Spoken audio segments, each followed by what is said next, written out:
Dito po, pag-uusapan natin. Ano nga ba ang update ni Cuadros Casimero? Well, mga idol, marami nga, no? Maraming pinopost itong si Martin regarding kay Casimero. Kung baga, mukhang puro na lang itong patama si Martin pero wala pang tama kay Casimero. Sabi ni Joey Sibayan Gatan, Real Talk Boss, pwede ba ipalaban kay Casimero sa mga top contender ng mga tinalo ni Inoue? Kung tinalo niya lahat, siguro idol ko na si Casimero kahit maangas. Ayun. Magdepende kung si Neri tinalo ni Casimero, pwede din ma-operan yon kasi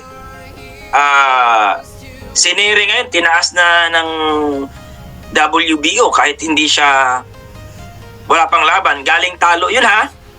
Yan ang sinasabi natin mga idol na iba talaga din ang may handler na malupit. Totoo yun.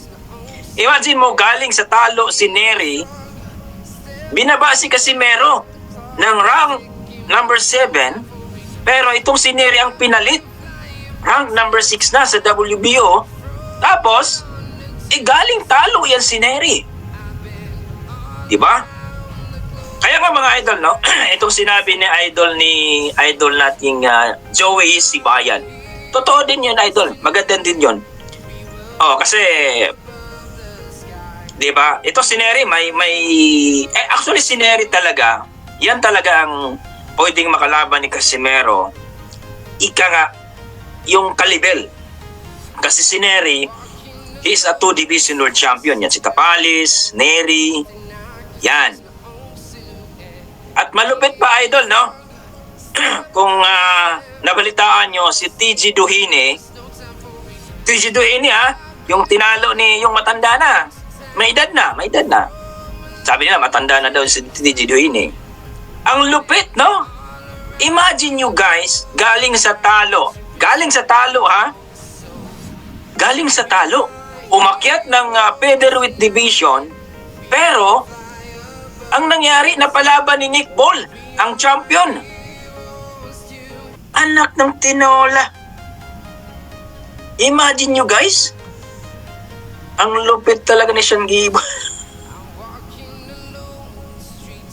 Grabe. Dito nakakamangha, nakakagulat na yung mga hindi dapat tumataas, naungusan si Casimero. Ganon talaga mga idol.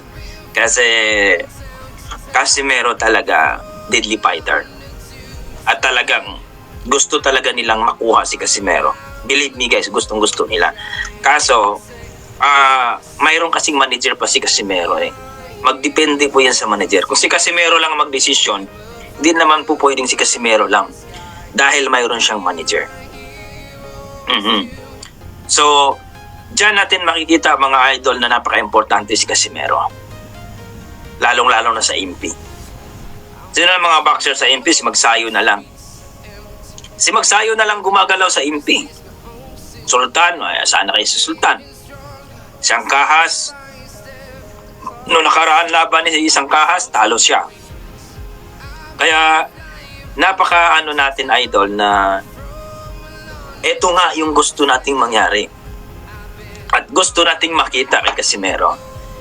Halos po karamihan sa social media, lalo sa FB mga idol, ay talaga namang si Casimero din talagang sinisigaw nila. Casimero is, masasabi natin, nai-entertain sila.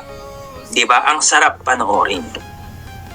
Tapos sinasabi nila ngayon, mas sikat pa daw si Martin kay Casimero. Maraming mga taong natatawa, no? Kasi real talk, medyo ang layo. Siguro sinasabi lang yon dahil hater sila kay Casimero. Lalong-lalo na yung, I don't want to mention that name kasi siyempre, pero alam nyo naman sa inyong sarili, sa ating sarili na sino nga bang sikat? Sino nga bang sikat at may napatunayan? No? Kasi ako guys, no, kung sinasabi nila na magaling si Martin, magaling naman si Martin eh. Pero kung i-compare mo kay Casimero, pag sinabi mong mas magaling siya kay Casimero, ibang usapan yon. Kasi ako nagagalingan lang ako sa boxingero sa totoo. Sorry guys ha. Nagagalingan ako sa boxingero kapag makakuha ka na ng world title fight. Yes. Dahil yun yung patunay